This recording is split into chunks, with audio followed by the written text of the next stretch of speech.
Pendergrass here, specialize in biblical studies and healthy relationships. I have a great question by someone about a textual issue in the New Testament, and there's two different options, and what do we do about it? I think you're going to like it and learn from it. I really hope you watch the whole video, because I give some real practical tips at the end after I explain it. I hope you're going to watch the whole video, and let's listen together into Ryan's question, and let's reflect on this topic called textual criticism and why it relates to you and how you read the Bible today. Hey, David had a question about Mark 1:40-41, which reads, "A leper came to him begging him, and kneeling he said to him, 'If you choose, you can make me clean.' Moved with pity, Jesus stretched out his hand and touched him and said to him, 'I do choose, be made clean.'" That's the NRSV. Ryan continues, "It seems that while the word pity appears in most ancient manuscripts, many scholars believe that the textual variant anger is the original word. If it is the original word, why do you think Jesus was angry? Do you believe he was angry at the leper or at the disease that had ailed him?" That's a good question. This is the kind of stuff that happens in textual criticism, I say all the time, in the field of textual criticism. Every once in a while on Facebook and social media, you'll have new memes that or old ones that make its way over and over and over and over. And you'll have things like, I saw one just the other day that's making its rounds now at the time of this recording, and it's about how watch out, beware, because they've changed all the translations, and the King James Version had this, and now the new translations are having this, and they're taking away all the scripture, and it's one is like HarperCollins, which also sells the Satanic Bible. I mean, it's a bunch of stuff, that's the best way to say it, that people get very scared of, and I understand very much. If I had a bunch of people on memes tell me that doctors are poisoning all of our water and we're all going to die, I'd go, I mean, especially if I'm scared of dying. So this stuff, of course, is very scary for people who don't know better. And I want to encourage you to say that, Ryan, but anybody, of course, Ryan didn't say this, but for anybody who's, I'm doing this to help you, encourage you, when you see memes about how the Bible is radically changed and people are taking all the Bible away and they're all, no, they're not. I mean, no, they're not. They're just not doing that. There is no conspiracy. There's nothing like that that's occurring. The reason why modern translations omit many verses, I'd say many, not all, but I mean a chunk, but many verses, they omit than what older translations had, and that's because of we know more than they did back then. That's the short answer. When the King James Version was originally composed in 1611, it's gone through many, many editions. But back then, they only had a few Greek and some Hebrew manuscripts.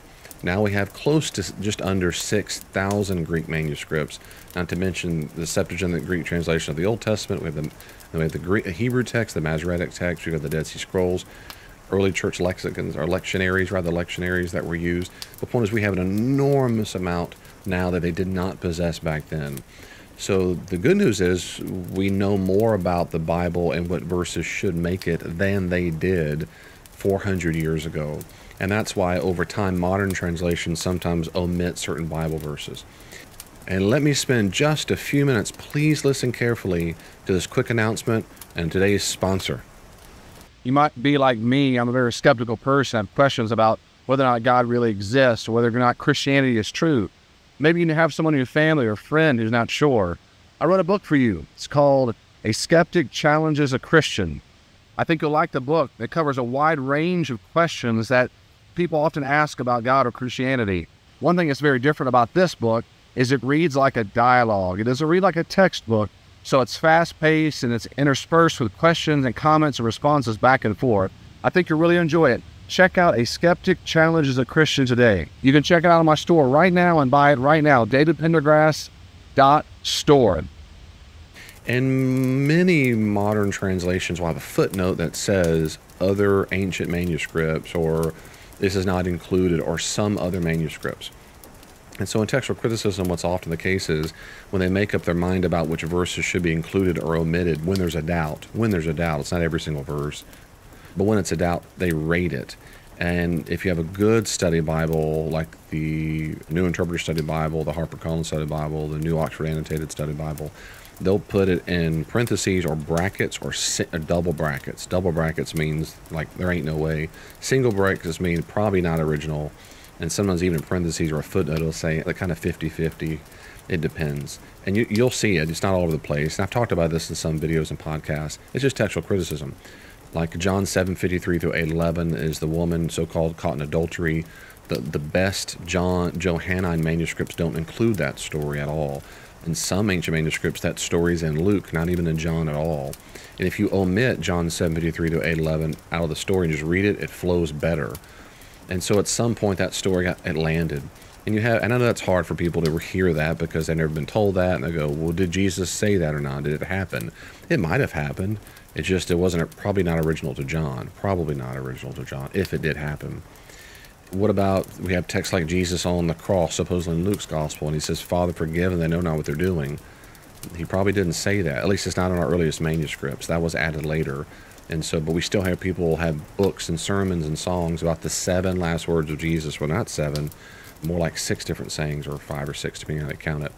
So some things seem very sacred to us, like that's a big deal, but it's just probably not original. Now, why are they not original? Where do they come from? They come from Christian scribes, so people who wrote well. They were professionally, some were professional and some were not professional, but they learned how to write, and they copied the text. And you can, if you take a basic course on textual criticism, you'll learn all this, but you can practice it yourself. If you handwrite, that's what manuscript means. Manus for hand, scripta for write, handwritten. Manuscript is anything that's handwritten. If you write it yourself, you copy one document to another document, a love letter you wrote, whatever, and you'll see how you make mistakes when you copy. Sometimes you go to the wrong line of the paragraph or sentence. Sometimes you rewrite a word, and sometimes you just misspell things. The earliest copies were misspellers all the time. They didn't have spell check. So there's all kinds of things like that. Okay. Having said that, back to Ryan's question in Mark 1:41, why do scribes do that? Well, sometimes scribes just made mistakes. And that's the most vast majority of things in textual criticism. You can spot them easily. Like today, if you use, say, Microsoft Word, a lot of other programs, if you misspell it, it has a red squiggly line beneath it. It's easily noticeable electronically. Even if you didn't have the squiggly lines, if you know how to spell, then those words show up easily. And you go, oh, they meant to say this word. It's the same thing with Greek manuscripts. If that's your specialty, they see that in Greek and go, oh, they meant to say this other word. So with it, they don't throw their hands up in despair and go, what do we do? You just misspell the Greek word for clean by a letter or two. And like, oh, he meant to say the Greek word for clean from kathadizoi, to make clean. Anyway, so that happens all the time in Greek. Okay, that's the vast majority. I'd say that's 98, 99% of the errors or changes in the text. But what about texts that are, there's other texts where it's not because of that there's a different text that's not a misspelling, it's just a difference. Well, in those kind of issues, what textual critics do is they go through, and I won't go through all this right now because this would be probably more than you asked, especially more than you asked, I know already, but in general, textual critics, kind of use common sense. You go back to can you date the actual manuscripts, the physical copies, can you date them? You can date them by carbon dating, and also just as accurate, sometimes more accurate, is when you study it. I'm not trying to be technical, but you can study the way the language is actually composed. Whoever wrote it, because the way they wrote words changed over the centuries, just like now. English, any language does this, but people who specialize in how they form the letters can tell you basically which century it's in. We can't get very specific, not like to the year. Sometimes within decades, but around 100 years or so is roughly pretty accurate. And then some texts, you can tell they probably added certain things because it sounds like another gospel or another thing Paul said, or it clears up misunderstandings. And sometimes it might be because it fit their own particular theology. And so when that happens, textual critics say, if you can date the manuscript, which one is older, the older one's probably more to be trusted as closer to the original, which we don't have. So we want to trust the older. In general, you want to trust the older. That's common sense. It just is. That means the later time goes on from that event, the more likely it is that it's gotten distorted over time by being copied. So, and most textual critics of anything, whether it's Shakespeare or Tacitus, it doesn't matter. Everybody in textual criticism concurs that the older you can get it, the more likely it is to be original. That's one thing. If you can physically date it on the manuscript or by handwriting. And the other thing, of course, is Almost always the more difficult reading is to be trusted as more original, because the more difficult reading, it's more likely that the difficult reading was softened or changed than it is the reverse, that you had a soft thing and they made it more rough. And so this is an example where this perfect text is where it's a great case study in textual criticism. We talked about this verse, of course, in our textual criticism class at PhD at Baylor. So here's an example. So in Mark 1:41, it does say, you're exactly right, the translation you use is good. The typical translation today in modern translations is moved with compassion. That's the key thing, is it all comes down to Mark 1:41. So here's the deal. In almost all the almost the entire New Testament manuscripts, almost all the manuscripts that have Mark 1:41 in it, almost all of them use a particular Greek word, splagnesthesis. Splagnestheis. That's it. Splagnestheis. They'd probably say splagnestheis. It means move with compassion. Splagnoi is our word for guts or innards, and so we say something is gut-wrenching. It means his guts were moved. He's moved with his guts with compassion. Okay, that's what most manuscripts have, but there are Codex Bezae, letter D, in 1358, and a few Latin manuscripts that are later. A few, it's not many. Bezae is a good one, but it's later. They read a different word in Mark 1:41. They say orgistheis, or orgistheis, depending on your translation. That means move with anger or rage. Orgi is anger or rage or wrath. So here's the problem. Those later manuscripts have moved with anger, and it sounds like that's a harder move, because compassion makes us feel happy. We don't want Jesus to be angry. And so from our perspective, it sounds as if this copyist has now gone from soft to harder. Well, if it goes soft to harder, that's not that likely. So some people go back and forth. They say, well, they'll say they would never have done that, which means the harder reading is to be trusted. Maybe. The problem with that is, again, the vast majority of manuscripts have compassion. So, and also, when you assume something is the harder reading, like move with anger, you assume somehow they're trying to avoid embarrassment. Like, for example, my sensibility might be, I don't want a Jesus who is angry. Well, if that's your view, then move with anger sounds like the harder reading. But if it's not your view, it's not a harder reading at all. It's just Jesus was mad. And so that depends on your own particular theology or your own, philosophical view, whether Jesus will get mad. If it was move with anger, and a copyist added that, if he did, that could be jiving, as a lot of scholars say, following Bruce Metzger, because in Mark 1:43, which is where Jesus sends the man, he gives the man a very strong warning. Don't tell anybody at all about this. And so people go back and forth on that. So on the one hand, you have an enormous amount of manuscripts that say move with compassion, and that's mostly in that way, which is why most modern translations have compassion. But it could be the orgistheis, the rage is better original. It could be that, and scholars do go back and forth on that. Okay, so what do I do about that? Let's assume for a second that later scribes added move to anger or rage or even frustration or being a little ticked off. If that's true, I think it's likely that if they added that it jives with verse 43, that Jesus sent the man away because he's very firm with them. Do not say, and remember verse 44, do not say a word to anybody. So it could be simply they know the story that he seems angry or firm, and that's what they say in response. You could also make the argument, some have, that no, that was Mark's original. Mark originally wrote anger, and he's still making the same point that you're calling later scribes made. And that is possible. Again, the problem is that the earliest manuscripts you have don't have move with anger.